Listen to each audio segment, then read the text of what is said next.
Tudo bem, gente? Vamos agora à nossa aula. Vou fazer um apanhado geral, bem breve, de tópicos de literatura portuguesa. Vou falar o que eu falei até agora com vocês e vou falar um pouco dos Lusíadas, né?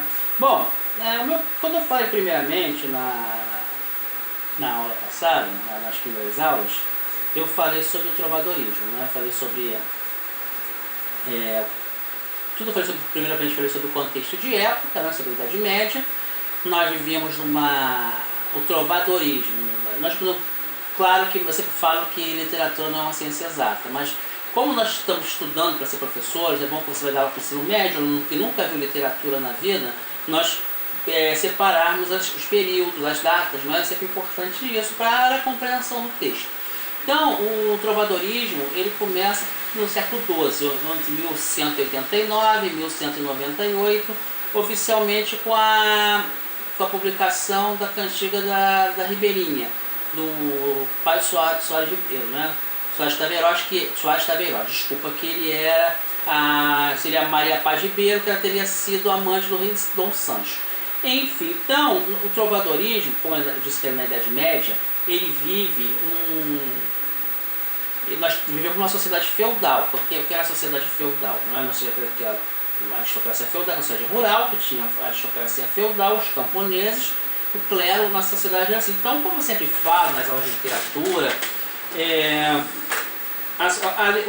o período artístico e literário reflete a sociedade onde se vive. Então, nós podemos falar inicialmente das cantigas.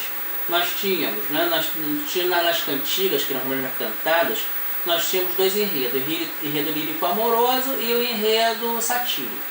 O enredo lírico amoroso tinha dois tipos de cantigas, a cantiga de amor e a cantiga de amigo. A cantiga de amor, ela surgiu na Provença, que é a região sul da França, e foi muito popular na Península Ibérica, ou seja, Portugal e Espanha.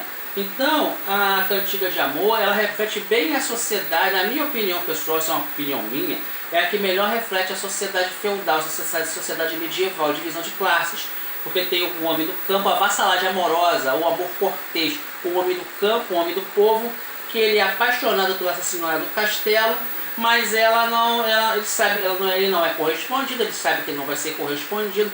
Esse negócio de amor entre pessoas de classes diferentes, que você vê até hoje nas telenovelas, começou no romantismo, já muitos anos depois, então nesse tema o camponês é o camponês e a nobreza é a nobreza. Então ele fala, o eu lírico é masculino. O que é o eu lírico?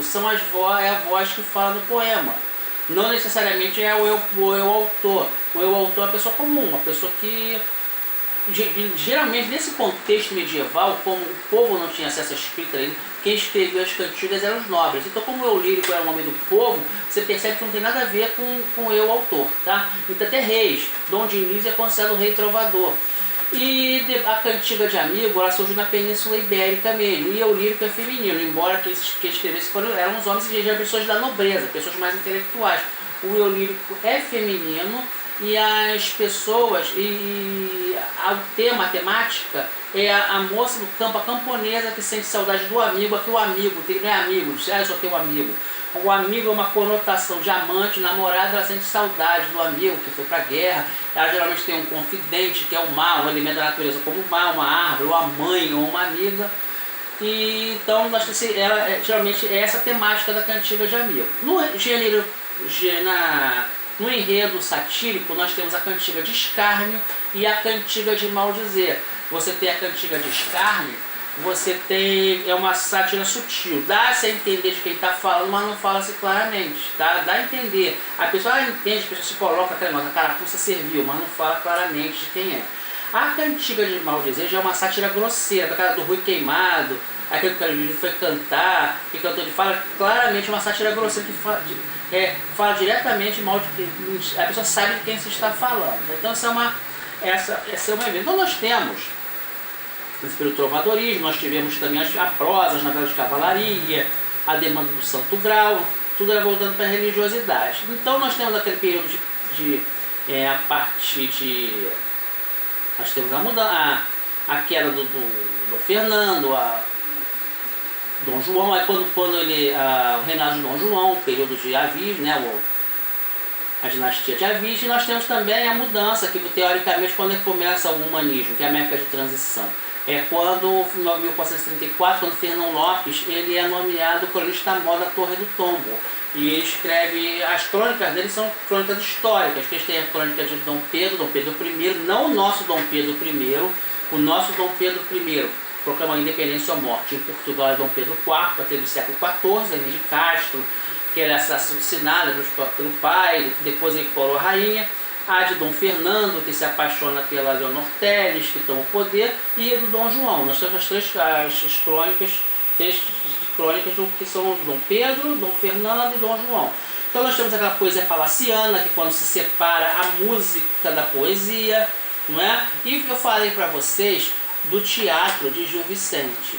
Bom, o alto é um tipo de peça teatral que ela é voltada para a religiosidade. Ela é com finalidade religiosa e pedagógica. Você tem uma moral religiosa. Então o Gil Vicente, ele começa a estreia dele, vamos falar assim, em 1502, que é com a monólogo do Vaqueiro, que ele é na Câmara da Dona Rainha, com o nascimento do rei, do filho dela.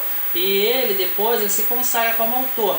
Eu destaquei para vocês, que vocês vão fazer prova inclusive, o Alto da Barca do Inferno. Até mandei um texto para vocês. Então vocês percebem ali que ali já é uma época de transição. O humanismo é uma época de transição. Eu considero o humanismo como uma época de transição. Tem sempre aquela religiosidade, mas começa a ter uma maior valorização do homem. Então você pode ver que o Alto da Barca do Inferno é uma crítica à sociedade. Quem já leu, eu já mandei um roteiro de leitura para vocês. Mas ao mesmo tempo tem uma religiosidade. Aquele conceito de céu e inferno, paraíso e inferno, é um conceito medieval, um conceito cristão. Aí você vê que aqueles elementos da sociedade, o padre namorador, o sapateiro que é o comerciante ladrão, você tem a Brígida Vaz, que além de feiticeira é cafetina, que ela se explora a prostituição, e só quem vai para o batalhão Joane, que é o parvo, e os quatro cavaleiros. Então você tem aquele conceito medieval, embora ele já faça uma crítica à sociedade, tá? Eu vou estar passando rápido para vocês, também porque eu sei que vocês estão com a cabeça, eu vou fazer um apanhado, vou mandar um texto para vocês, tá? E depois eu mando um texto para vocês sobre os Lusíadas. Bom, então por isso que eu estou aqui. Primeiramente, quero falar sobre os Lusíadas. Nós temos o período dito como Renascimento. Vamos então fazer a parte cronológica, que parece que é besteira. Tá, para nós que somos leitores experientes, pressupõe que todos nós sejamos leitores experientes, mas vocês vão trabalhar, como eu já falei para você anteriormente, pessoas que nunca viram literatura na vida. Então é bom você separar o período, as datas, que não tem nada demais, isso não diminui a literatura. Então, ela começa a partir de 1527, com a volta de Sá de Miranda para Portugal. Inclusive, Sá de Miranda que levou um soneto para a língua portuguesa. O que é o soneto? É aquele tipo de poema que tem 4 estrofes, as duas primeiras com 4 versos e as últimas com 3.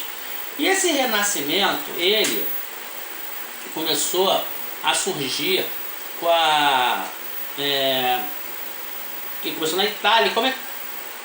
Que caracteriza o Renascimento? Uma valorização, a volta à antiguidade clássica, a valorização do belo, até os próprios modelos clássicos, a razão, tudo voltado para a razão, para a perfeição, para a beleza, o antropocentrismo, ou seja, a maior valorização do homem.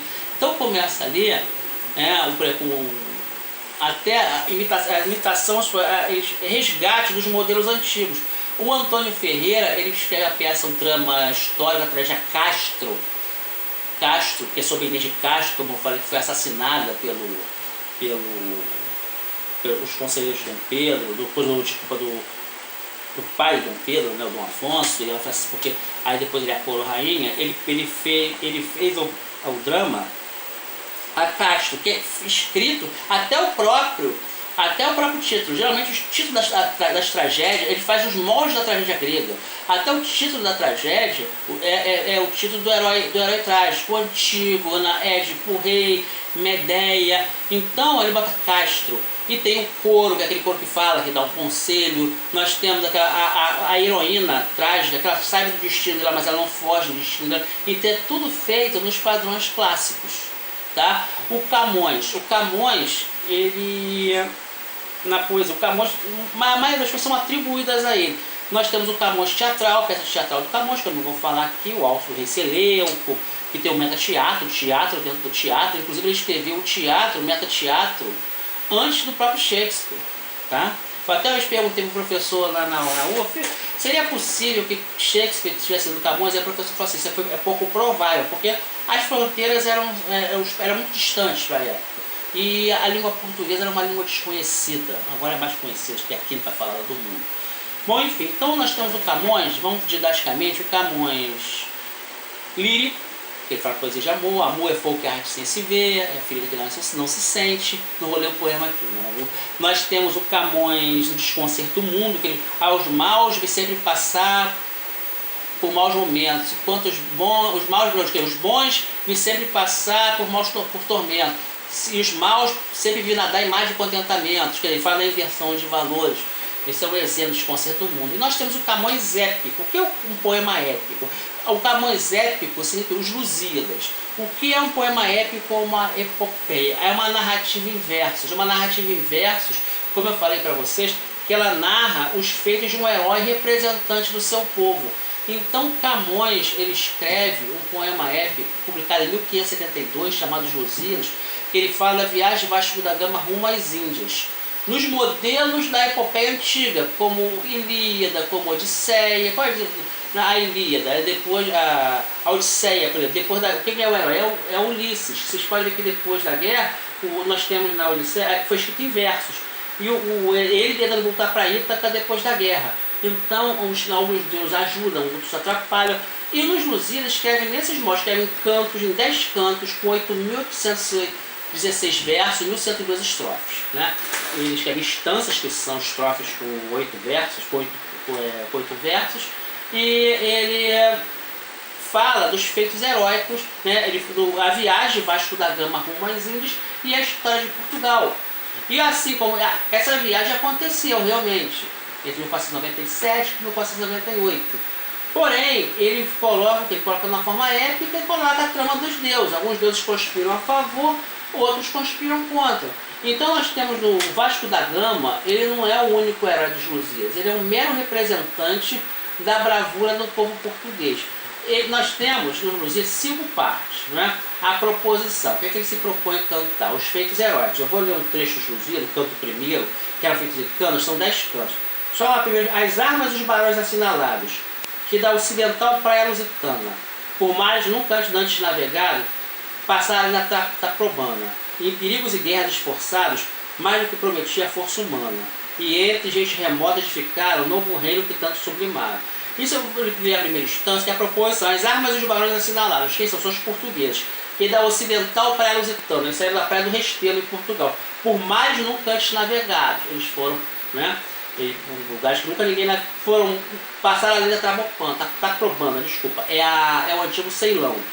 Em perigos e guerras esforçados, mais do que prometia a força humana, e entre gente remota edificaram novo reino que tanto sublimaram. Quer dizer, entre eles passaram por perigos, muito mais que a força humana aguenta, e foram por gente remota, e ele foi o novo reino que fala na fé cristã. Aí o pessoal fala, que absurdo, que eles expandiram a fé cristã, impuseram a cultura deles. Gente, impor a fé cristã na mentalidade podia até ter uma proposta de conquista, uma proposta de dominação, mas era o que se acreditava na época. Tá? Então nós temos a proposição, né? A invocação, que eles invocam as Tágides, que seriam musas, que habitariam o rio Tejo para dar inspiração a eles, né?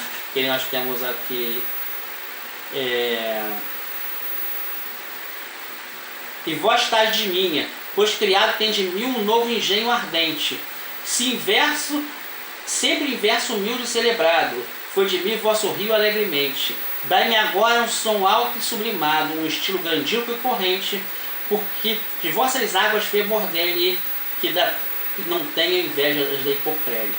Então ele fala da Hipocrene, que quem bebia na fonte virava poeta. Então ele invoca as Tágides, que são musas que habitariam o rio Tejo. Então olha para essa mitologia, né? E nós temos a dedicatória, que ele dedica ao rei Dom Sebastião, aquele que em 1578 ele sumiu na guerra de Alcácer Quibir.